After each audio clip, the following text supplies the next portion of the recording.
Hey there, welcome to Board Game Hot Takes, the podcast where we give our immediate reactions to the hottest board games just minutes after playing them. My name's Tim. And this is Chris. This is Adam. And today we're going to give our hot take review on the game we just finished playing, Nucleum. Normally we would do a poll before we got into the description of the game, but I messed up. I didn't do it this week, guys. I'm sorry. I apologize. Totally ruined the podcast. Will you forgive me? Tim, you don't have to take all the blame for that, but it was all your fault. That's true. I think you're just tired of people making fun of your poll choices. That's true. Yeah, exactly. Right? Listen, people, if you want polls, stop making fun of them. All right. Well, with that said, then, we're going to just get right into the game tonight. We got lots of fun conversation to come with this game and some exciting games to talk about after we wrap up that. So let's jump in with the description of Nucleum. Now, before I jump in, a caveat.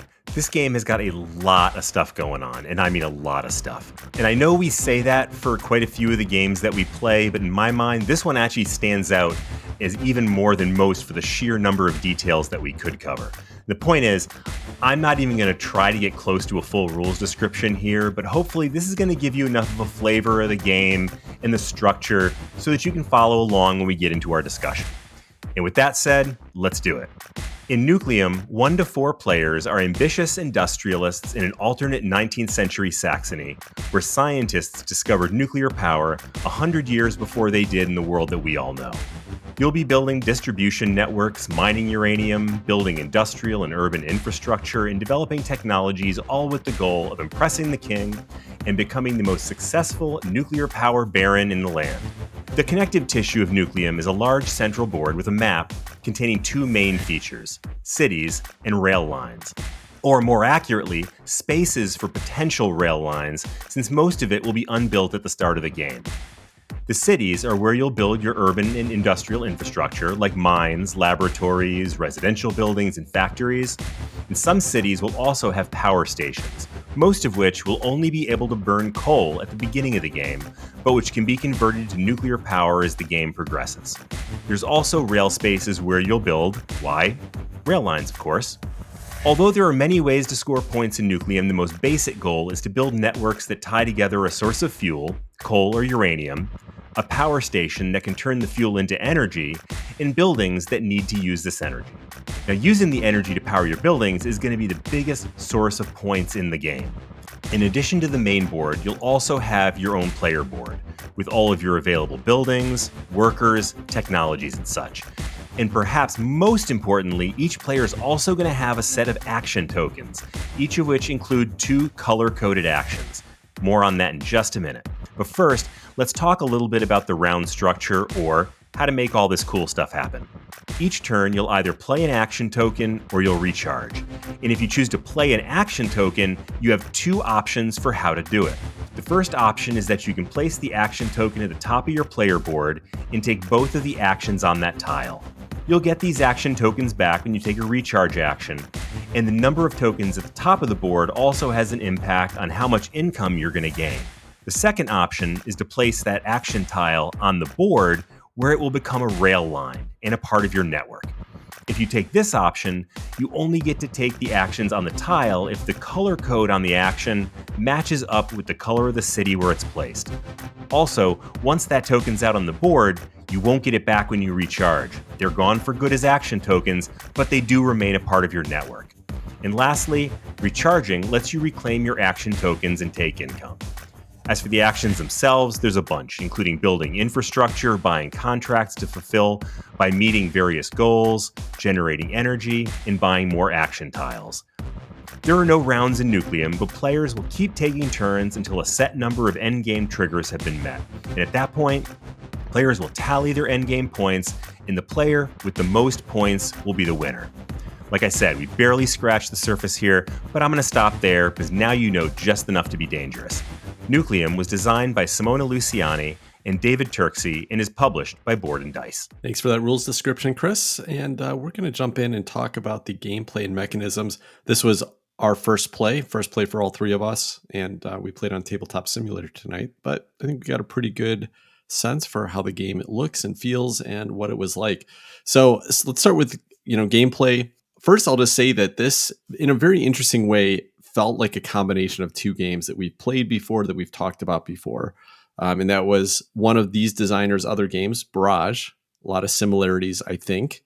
both with the end round scoring as well as, kind of the shared infrastructure. But it also felt in a lot of ways, both with theme and mechanisms like Brass Birmingham. I think, I'm just going to call it out right now, I think this is a better game than both of those. That's my opinion. What do you guys think about the gameplay? I will agree with you on half of that. I definitely think this is a better game than Brass Birmingham, which I think Adam's going to yell at me here in a minute. But I don't know if I think it's better than Barrage. I love Barrage. There is a lot of, shared DNA here, but definitely I enjoyed this game so much more than Brass Birmingham. Yeah, you guys are ridiculous. Brass Birmingham is better than this game, easily better than this game. So is Barrage. This game, I'm not saying this game's bad, but those two games are just fine-tuned machines. And this game is, for me, it was a little chunky. I guess we'll find out why here in a little bit. Well, and that was our final thoughts. So thank you for joining us tonight. Yeah, pretty much, right? Pretty much. No, so here's the thing I like about this game a lot. First of all, the mechanism of what you're taking your actions feels unique enough.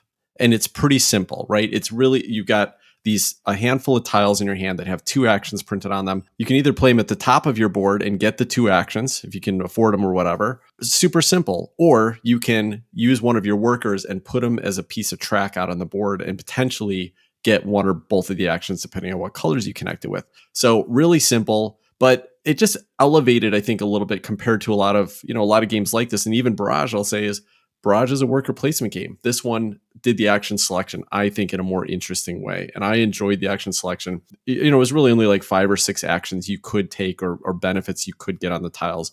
So they were very easy to understand, pretty easy to make a decision about what you wanted to do for the turn. Throw that tile down and you're off and running. I liked it. I thought it worked really well. I completely agree with you, Tim. I love the action selection in this game. And part of the reason for that was that every single one of these actions felt exciting to me.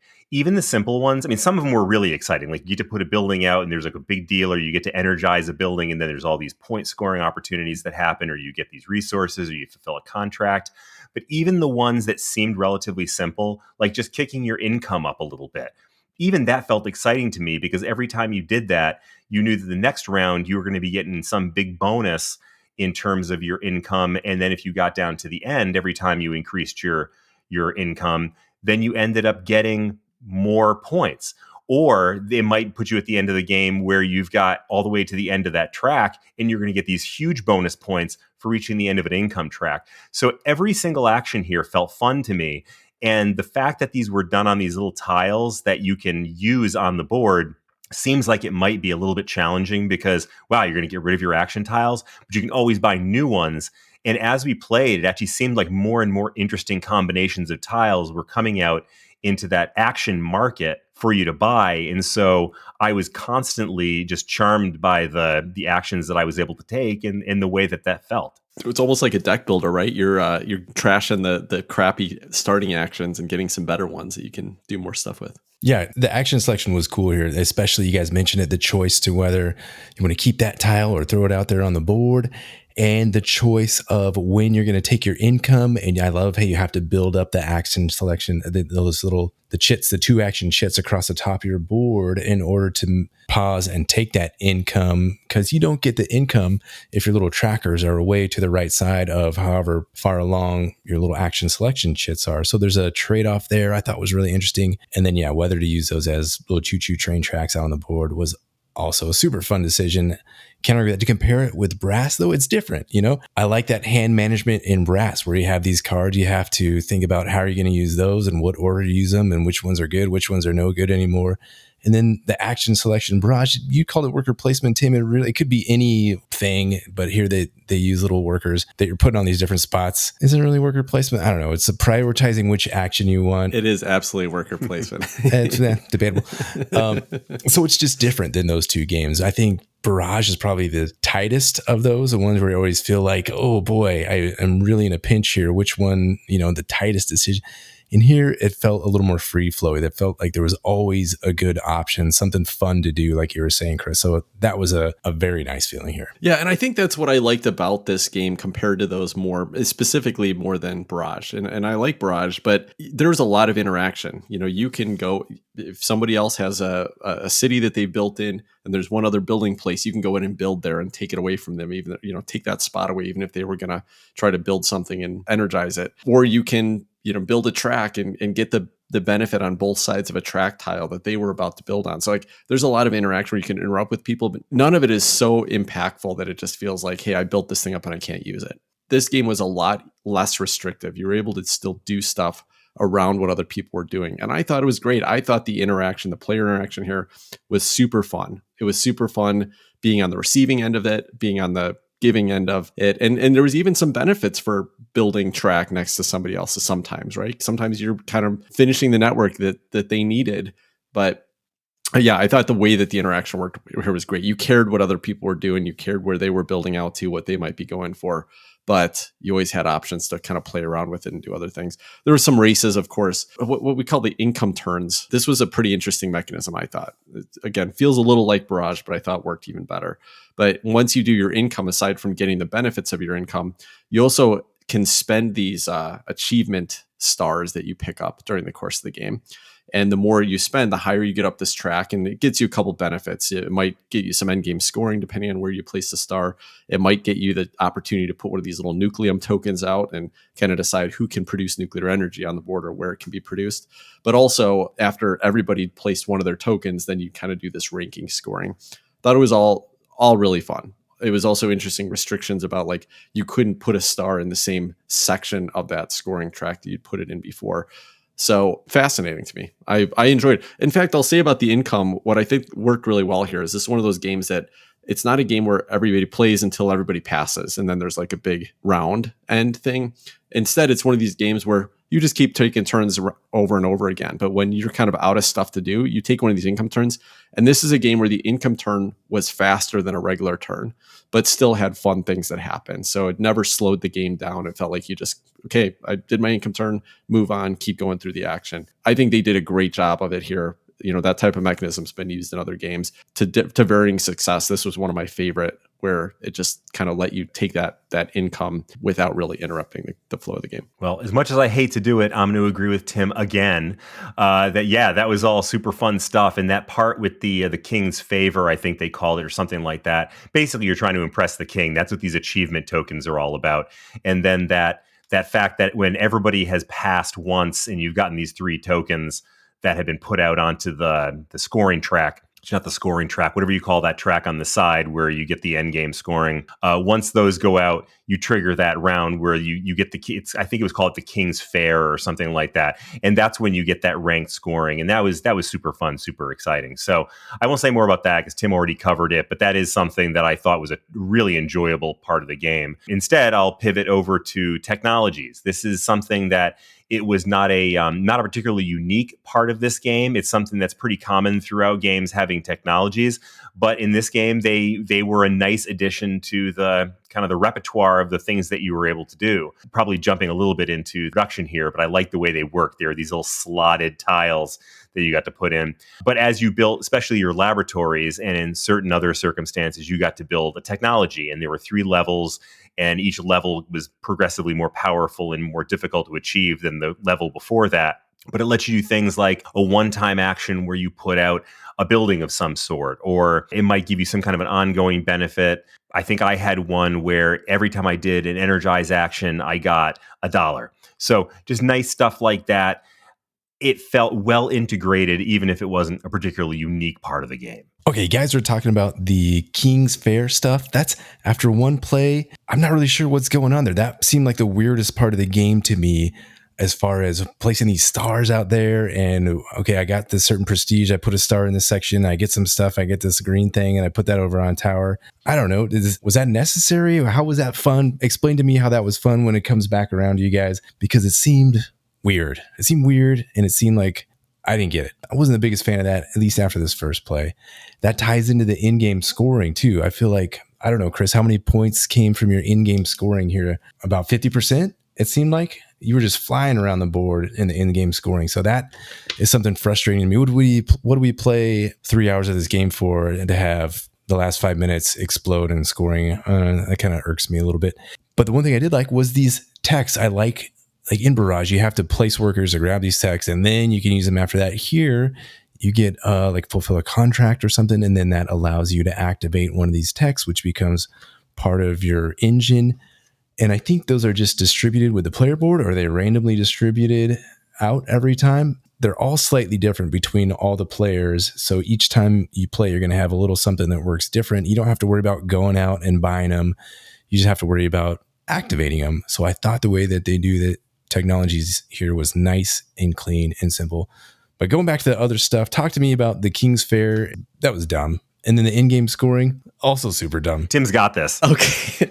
Adam, you like Barrage, right? And Barrage has the worst round end scoring, where like if you've gotten to a certain threshold on energy, then you will get some points if you're far enough ahead that you don't get the negative points for not being far enough ahead. Like that is so much more convoluted and confusing. It's like they fixed it in this and made it fun. No, this is like harder than taxes. There's like, you got to put star in this section. If you had this section already, you got to do it in this section, or you can go higher It's section. not even close. I could teach this to there's somebody. like 2 different sections of 3 different colors. So much easier than Barrage. Mm-mm. Yeah. I can't believe that that's the thing you have a problem with. The end game scoring, by the way, is actually super exciting because you're building up to it the whole game. It's the buildings you're putting out there, and you have to energize them as well, right? So you've had to have put them and activated the buildings, and that's going to be points. Flipped them in brass terms, yeah. Exactly, yeah. And if you got one of those the government buildings, then they're going to score based on other buildings in your network. So you're not even just putting a building out. You're like, where's the best place to put this where I'm going to score off everybody else's network? And then you've got the end game scoring for your big tech, which, by the way, I was the only one that could have possibly scored a lot of points off it, and I'm the one that didn't actually get my level 3 tech, which was dumb. But I was working towards it the whole game, and then just never quite. I was like one turn away from getting to trigger it. That was exciting. I thought the end game scoring was great here. I think that round end King's Fair thing is great. But here's what I think is the most unique thing about the game, and weirdly enough, the thing that almost felt like it didn't have as much impact, and that is the network building here. So you can build buildings, and then you have to connect them via railways, either to a nuclear plant, and that nuclear plant has to be active, but you also then have to be connected to a mine that you've got plutonium in, uranium. I forget what radioactive material is in there. Uranium. And then, or you can be connected to a coal plant. So you had all these connections that could be made. It was interesting enough, but that's probably where I think the heaviest part of the rules overhead was. And I think I liked it a little bit more than Brass, in that you could energize with any type of energy. You just have to get to the right sources, and then they had restrictions around it, versus like in Brass where you're either doing it with coal or with copper, and the specific buildings do specific things. So I liked the way this worked, but it was that was probably the clunkiest part to me. It wasn't bad though.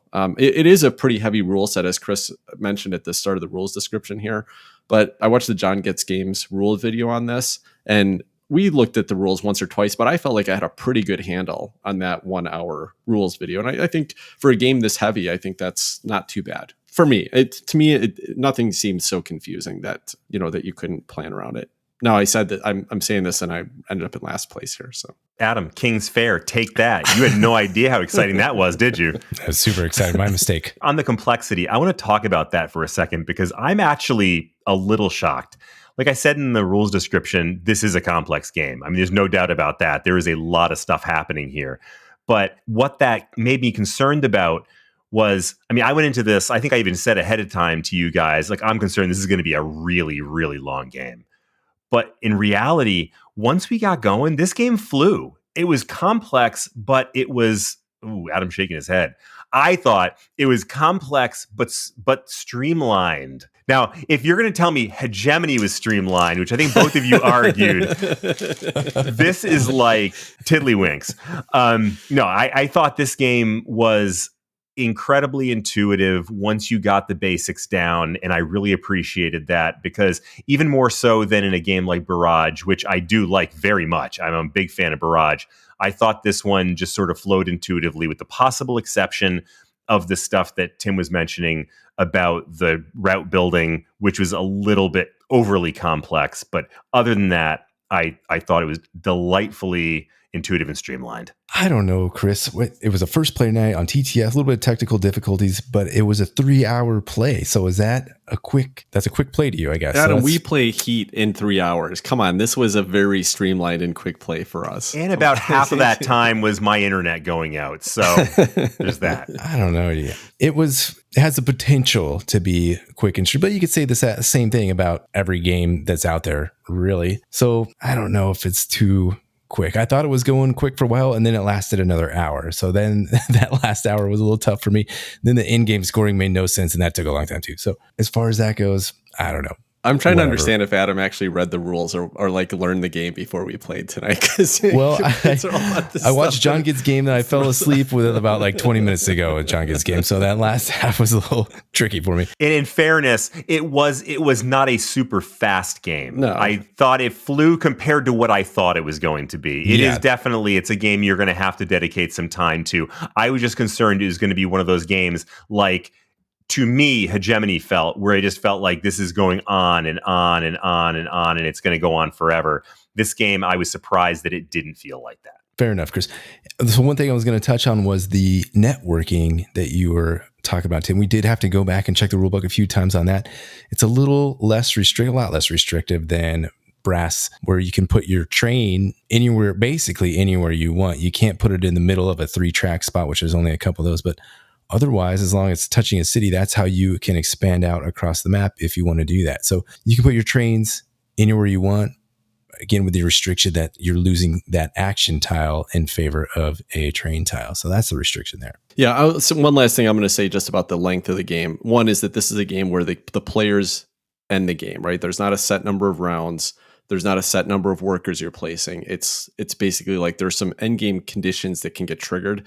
And I actually thought that was pretty fun, but it did seem to me like we were going to trigger them all within a turn of each other. But I think if you were playing better, once you knew better strategy, you would have triggered some of those earlier than we did. So that's one reason why it went a little slower. But I think the turns themselves were usually very quick. Most of the time, most of the turns, I play action and I was done with it. Boom, it's your turn. Like the couple where it wasn't, if you're energizing, right, that's going to take a little bit longer. But other than that, I thought the turns went quick, and I think the game would flow a lot faster on a subsequent play. But yeah, as far as mechanisms go, I mean, I think we really touched on the main pieces of it. And again, I'll just say that I think it did a lot of things that other games have done and did it better. It adds enough complexity to make it interesting. I did feel like once I read the rules, it was very comprehensible. So That's all for me on gameplay. What about you guys? Anything else? All right, well, let's jump into the production theme of Nucleum. First of all, very colorful game for a Euro. I thought it looked cool on the table. A nice table presence, something I'd be happy to sit down and play. On the theme, I just want to mention really quick that I think it's very weird that they use this alternate reality theme of nuclear power being basically created 100 years earlier. But other than that, it doesn't do anything different. So I think they were just, I don't understand, I guess. I don't understand why this theme, like you needed railways, so you had to go 100 years in the past.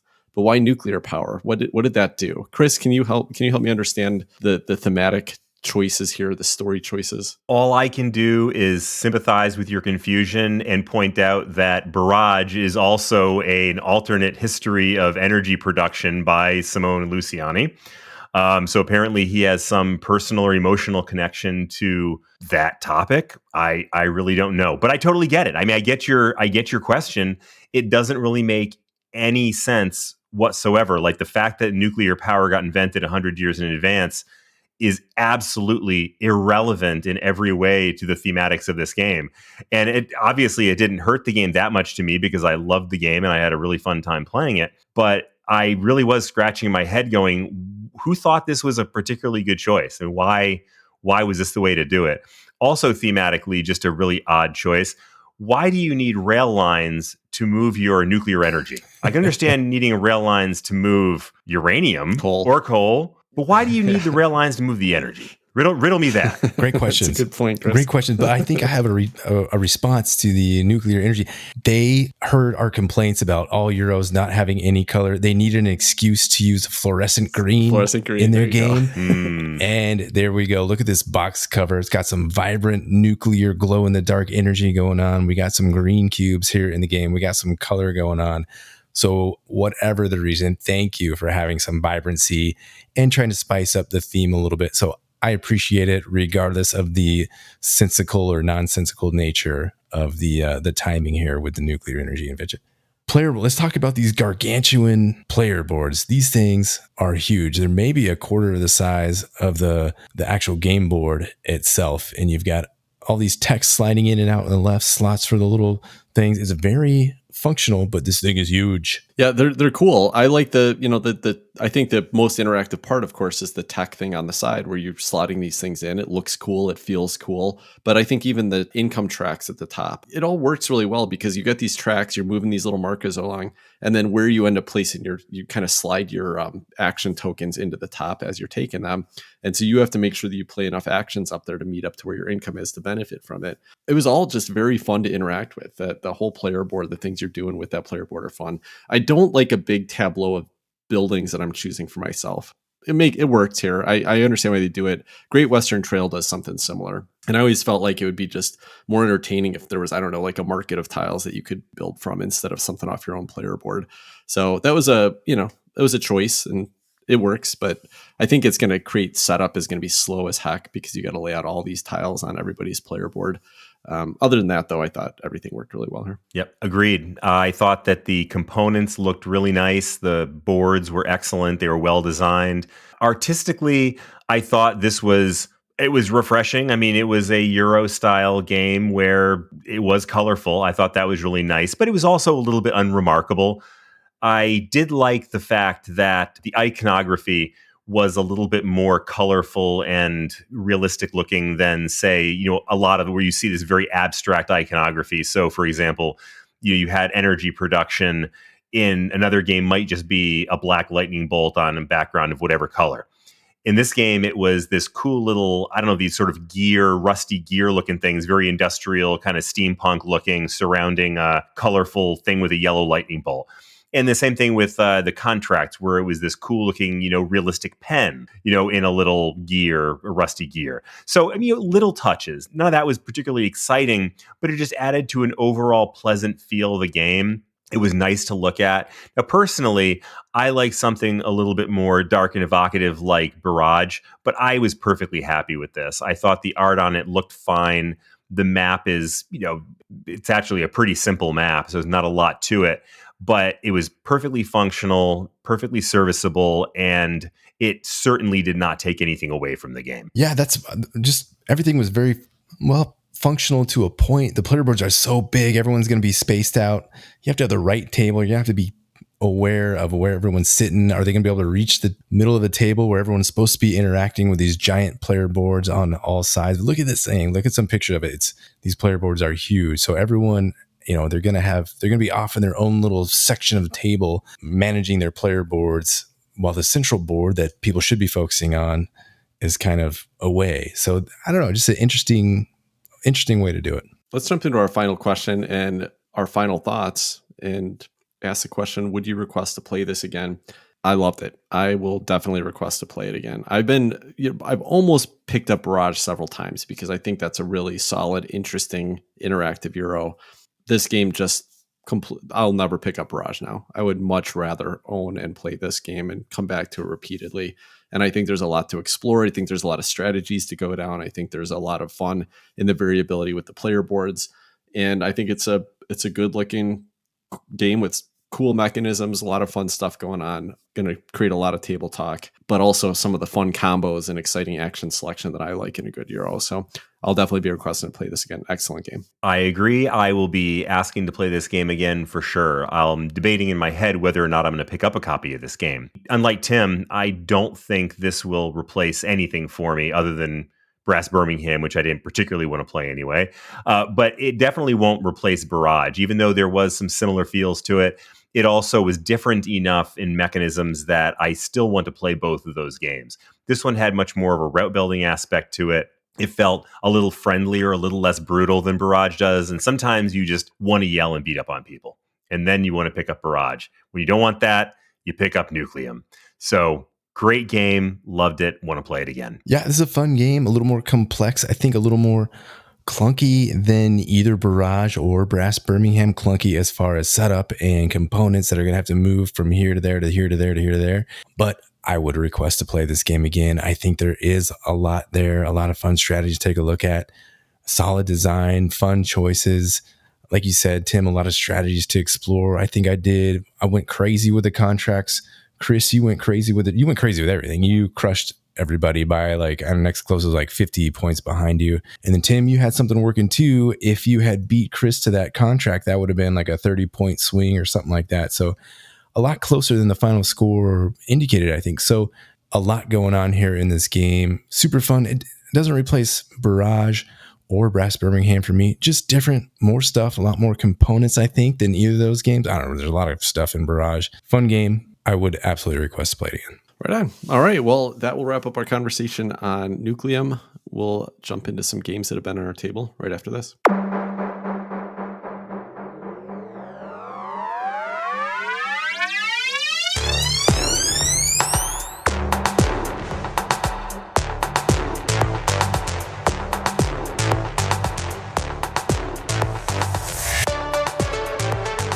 All right, welcome back. So, got a couple games to talk about on our table this week, and I'm going to start by talking about an accessory. Now, Stonemaier Games sent me the Viticulture Wine Crate. This is basically a larger box and storage solution specifically for viticulture. You guys, I think you guys have both seen Viticulture, the size of the box, right? It's not your traditional 12 by 12 normal large box game, like Calyx size shelf game. It's like a 12 by 9 typical Euro size box, but a little bit deeper. So that's the normal viticulture box, right? Decent size. You can fit everything in there with Tuscany, some of the card expansions and stuff fits pretty well. No worries. But they came out with the Viticulture World, which is the cooperative expansion to viticulture. And that has a longer box. And I think it's mainly because the player board, but there's also this tray for all the cards in it. So that would never fit into the viticulture box. And it's a little bit of a unique size to it. So I think the wine crate is specifically a response to, I don't like having my stuff in two different boxes. And that's how I feel personally. If I can get everything into one box, I want to do it. Now, when I saw this thing on the Stonemaier Games website, I thought it was this massive box. I thought it was going to be big, big scythe, legendary box type thing. And I was like, oh, I don't think I need that. But it's not. The good news is that this is basically just the same size as that Viticulture World box width-wise, and then just thicker. So they made it exactly the size you needed to fit those things in there. But it's probably like a 9 by 13 box. So it's just a little bit bigger than your length and width than your traditional Euro style box, but it's pretty thick. It's pretty tall. Inside the box, there's some pretty nice plastic molded trays for components. So you've got trays for all of the player colors. You've got a tray that pops out that just holds like the shared components, like the gems and stuff like that. And then there's card slots for the trays and everything like that. So all fine, pretty decent, nothing too exceptional. I had a couple little quibbles with it though. Number one is it didn't come with a sheet that shows you where everything goes or how to put everything in the box. Mm-hmm. And I literally couldn't figure out how stuff was supposed to go in there. On Stonemaier Games website, on the product page for this box, they do have some diagrams that show you how to use it. So easy enough to solve. I just wish that anytime you've got a unique storage solution or, any kind of inserts, that it's not completely obvious where things go. Just give us some little information in the box so we could use that. Other than that, it worked really well. The outside of this box, I got to tell you, this looks like a wine crate. It looks like, when you look at it, it does not look like a cardboard box. It looks like a wood crate. It's got some like old wine bottle stains on it. It looks classy. It looks really nice. Honestly, this is something you could stick in, someone's got a rustic country kitchen decor in their kitchen. You could stick this on a shelf in there and it would fit right in. It feels natural. So it's a cool box to have on your shelf. The only other quibble I had with it though was that the box is almost too big, not too big in size, but too big space wise, like inside. So there's space that nothing fit. So you would put the trays in there, stack everything, and then you put the board on top and it kind of just like falls in because there was empty space. I have Viticulture World Tuscany Essential Edition, as well as Visitors from the Rhine Valley expansion. So almost everything for the box. But when I looked at the diagram of how this is all supposed to go together, apparently there were a couple older viticulture modules, I think Tuscany modules that didn't come in the Essential Edition, like this cheese module or something like that. So I think that extra space was supposed to be for those. So if you have everything viticulture, the box is probably going to fit perfect. If you don't have Viticulture World, you don't need this at all unless you just want a cool looking box. It's bigger than you need. But if you have Viticulture World, Tuscany, base game, everything fits great, works great for me. I'm glad I have it. Like I said, it's actually smaller than it looks, so it didn't take up too much space. The only problem with space was just that inside, everything doesn't kind of fit snugly because of that. All the plastic trays, though, do have nice covers on them, so the components aren't falling off and things like that. Anyway, that's a Viticulture Wine Crate. Great storage solution. If you got Viticulture World and Viticulture, this is a good way to get everything into one box. So first of all, I've never heard anybody complain about a storage solution having too much space. Usually it's exactly the opposite, right? You're complaining that there's not enough space in these things. It's almost like for anybody who's ever tried to pack camping equipment, you have these like sleeping mats and things like that are always exactly 1 millimeter smaller than the container they're supposed to be stored in, which drives me crazy. So honestly, that makes me happy having a little bit too much extra space in there. But the second thing is this box looks so cool. You sent that picture to Adam and I a little while back, and I saw that. I'm like, this looks like a real wine crate. I love it. I think that's a really neat thing. It makes me want to put it on my game room shelf just to have the box there. Yeah, I think that's the one other reason why you might pick it up. Now, again, Viticulture, the original game, never had a decent insert. Like the insert that came with it, it went in the garbage as soon as I got it. And so this one, even if you didn't have, I guess, Viticulture World, you don't need the space, but there is some nice, like there's little plastic trays with lids for all the different player colors and again, the components. So it makes setup, tear down a little bit easier. Personally, I wouldn't have it if I didn't have Viticulture World, but there's a case to be made for it. Very neat, Tim. I have had on my table a game called Tacocat. This is Tacocat. Hey, Tacocat. This is Tacocat. Other than being an incredibly cute abomination of genetic engineering, do you guys know the significance of the name Tacocat? Yeah, it's a palindrome. It is a palindrome. Well done, Tim. So this is a card game, and it's done by the designer is Ellen Lee with art by Matthew Inman, and it's published by Exploding Kittens. And as soon as you guys hear that, you guys are going to turn off and be like, what the heck is this, Adam? Don't talk about this game. It's not a real game. That's exactly what I thought. And then Sarah and I played it. So this is a gift from one of our kids' grandmas. So they bought it, and it's out here. So we decided to check. Grandma doesn't know about board game. So we decided to check it out. Believe it or not, I'm here to tell you this was a pretty good game. We had a lot of fun playing it. So it's a card game. Every one of these cards, numbered 1 through 12, has a palindrome on it. So here's a 4 card. Senile felines. Amazing. Let me find this one. Evil olive, Chris. Come on. Star rats. Amazing. Okay. Too hot to hoot. Are you kidding me? Look at this. It's an owl in the desert. He's all dehydrated. He can't hoot anymore because he's too hot. So fantastic artwork. Clever palindromes. That's a fun atmosphere right away. But I was skeptical. The gameplay is not going to be any good. It's just cute. This is a game for cuteness sake. Give it to some kids and let them play around with it and check out the art. No, this game was pretty neat. So Tacocat starts in the middle. You're trying to tug of war him over to your side, and that's how you win the game. Is you're going to go through a series of little duels. Each time you deal out a different number of cards to each player, you organize your hand. First, you have a little kind of face-off thing. You drop a card. Whoever has the highest card is going to go first. Why is that significant? You're trying to play runs or pairs, so a 2 of a kind, 3 of a kind, 4 of a kind, or runs of 3 or more to manage your hand. You want to be left. Everyone's going to have 1 card in their hand at one point. You want to play those runs so you have the lowest card at the end of these little mini rounds. If you have the lowest card, you pull a Tacocat towards your area 1 space, and the space who's on previously gets covered up. So no matter what, this game is going to come to a conclusion, right? It's not just going to go back and forth like a tug of war. There's going to be like, 7 rounds of play. Could be less if you win every single round. There's variance each time Tacocat takes a step towards you or away from you. It's going to be a different number of cards in your hand, up to 9 and as little as 4 in these final little runs. So imagine this. I have 4 cards. Tim has 4 cards. We duel with 1 card. Maybe I have a pair of 9s. Are you going to defend with 2 higher cards, or do you have to sacrifice your lowest card? If you can't beat 2 9s, you have to throw away your lowest card for each card you can't beat. Really simple rules, incredibly fun gameplay, and the production is outstanding. So I showed you Tacocat. Look at the box. Here's the box that the game comes in. It's also the board that you're going to play in. You open this up. That's the little slots where you're going to be placing these tiles.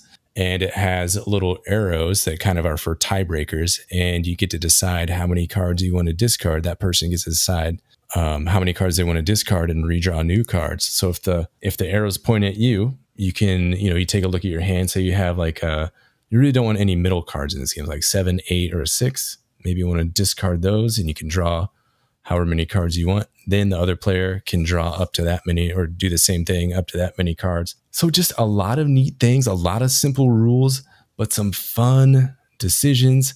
There's a lot of luck in this game, yes, but over the series of play, we had so much fun. It came down to this final card every single time after managing our hand. I'm telling you guys, I could not believe how much fun I had playing this game that I thought was going to be a total sham. So Grandma has bought a few of these other kind of games for the kids, and they all were kind of ho-hum. I'm telling you guys, this one was surprisingly good. I'm not saying it's the most amazing game ever, but put together the production with the cleverness of the palindromes, the cute little taco cat, and I had a blast playing this game with Sarah. We played it back to back to back. We played it at least twice, and we're going to be playing it a lot of times in the future. Perfect, tiny little size box. Take on the road with you. Take it wherever. I think it costs $15. Super fun game. Are you guys familiar with Matthew Inman's art? Do you know who he is? No. Okay, so he came to fame as a web artist, kind of a web comic artist, and you can find his stuff on theoatmeal.com. That's kind of how he became popular. I used to like daily go to his website and just check out his art every day. And then he got into board games with Exploding Kittens. And essentially, I think he worked with, it was somebody at Google maybe, but there was like somebody who was working at a tech company that had this idea for a card game. They connected with Matthew Inman and said, hey, you want to do the art for this thing? And we'll put it up on Kickstarter. And it was the biggest Kickstarter that had ever happened by that point. I think it's still like number 2. They made like $12 million on that first Kickstarter.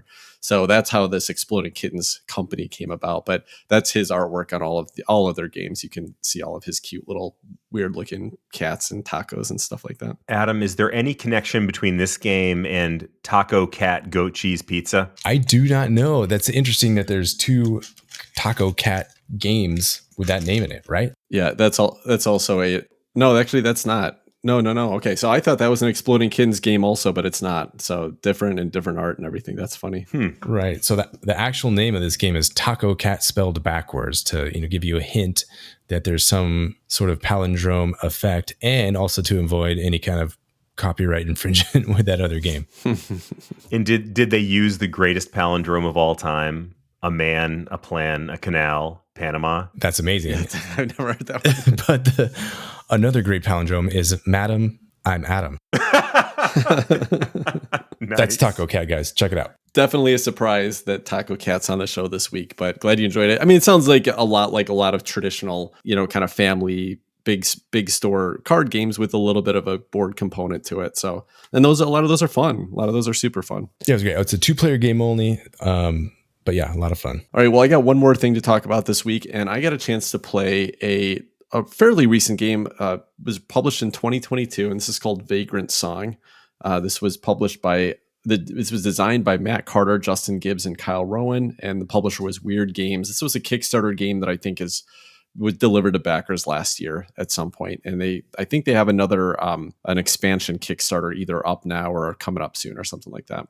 Okay, but this is nothing like what you would expect me to be playing, because this is a cooperative, kind of a tactical combat game, but it's really clever, guys. I have to say that I was pleasantly surprised by this game. The way it works, you lay out the board, and the board, what it looks like is it's 3 train cars, side by side by side.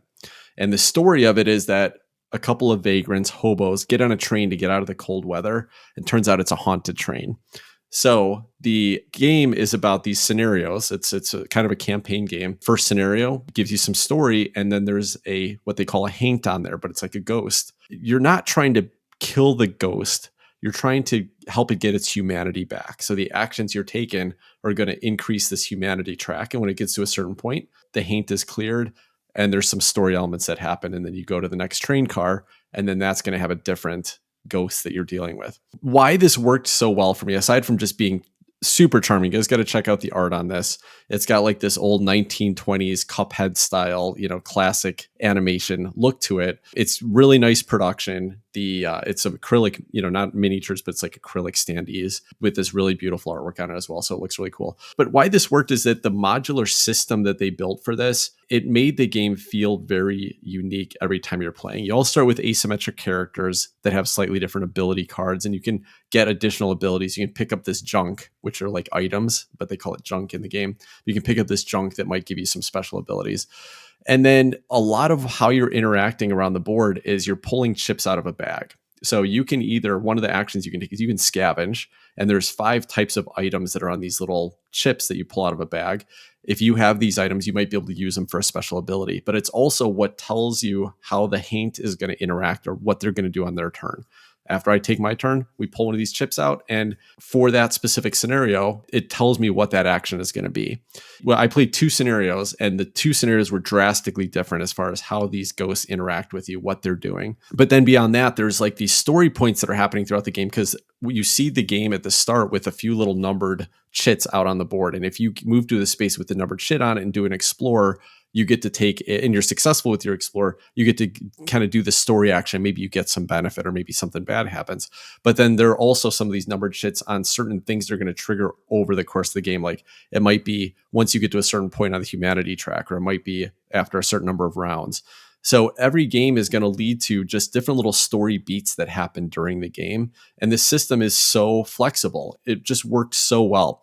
Beyond that, guys, this game was so charmingly creepy. So I'm going to give you a little spoiler. If you're going to play this campaign, you don't want to know anything about the future story, maybe fast forward to like 30 seconds.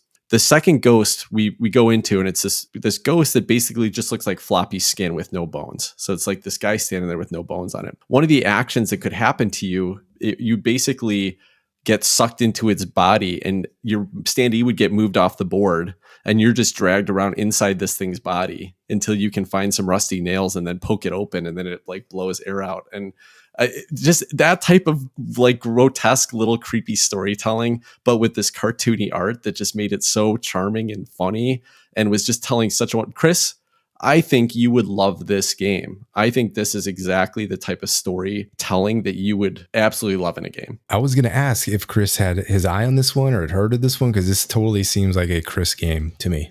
No, I hadn't heard of this one, but I'm looking at it on BGG and it looks really neat. It's a cool looking game. Honestly, Tim, I'm kind of curious, how did you stumble into this? Well, I just, I have a friend we were doing a game night. One of our other friends backed out, so it was just 2 of us, and he was just like, "Hey, you interested in Vagrantsong?" And I'd heard about it. I think I remembered when it was on Kickstarter. I'd seen some pictures online or whatever. And I'm not a big cooperative player, but I told him this. I was like, listen, surprise me. I want to be surprised. If it's a game you want to play, I want to play it. And it probably isn't my type of game, but if I get surprised by it, that's great. And this game surprised me. So it was really fun. I'm tempted to pick this up. I don't like cooperative games. The only cooperative game that I actually really enjoy is Cthulhu Death May Die. And this one, although in a different way, I had as much fun playing this as I've had playing Cthulhu Death May Die. Wow. It felt like the scenario and the story and, just what you're doing it was just fun, quick actions. I have one minor complaint about it. Maybe it's not even minor, but because the system is so variable and what each of those action tokens do when the Haint takes their actions, as well as every scenario has different ways that your characters can get like haunted, and those little haunt tokens do different things per scenario. Several other things were variable.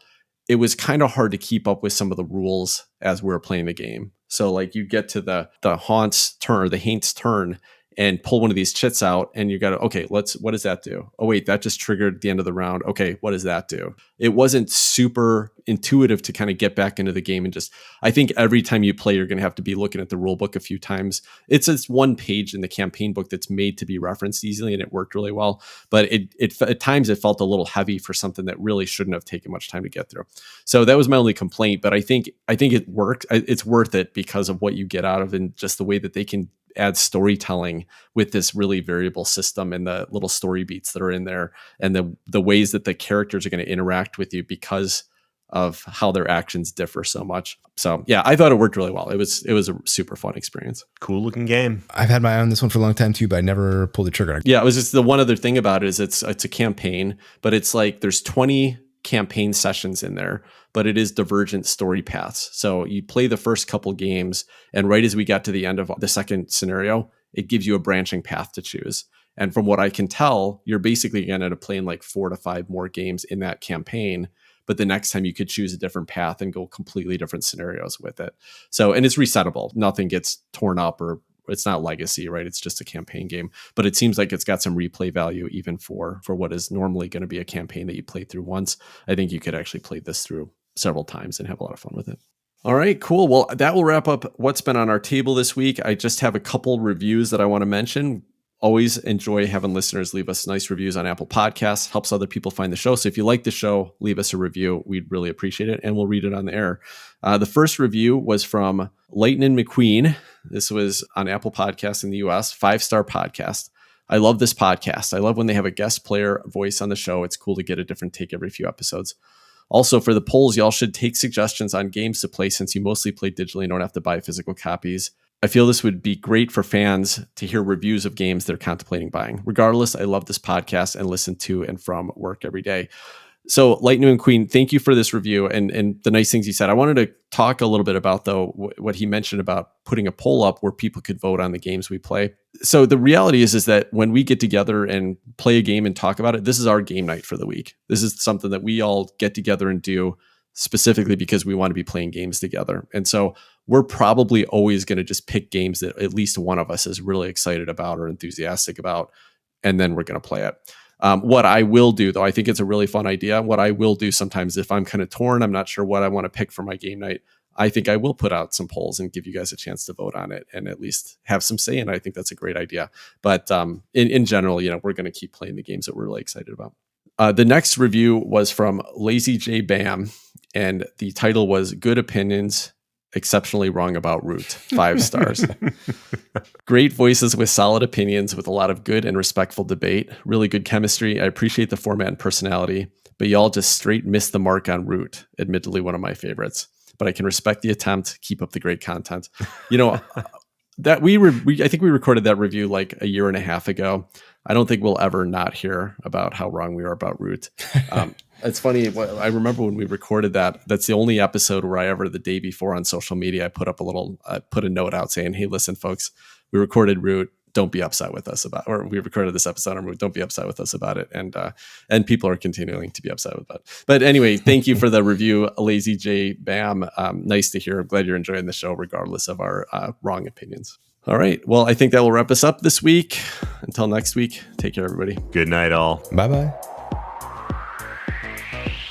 Well, I forgot to do a poll thing. Oh, well, whatever. I didn't even have that prepped. How did I fucking pull that off? There's the outro clip.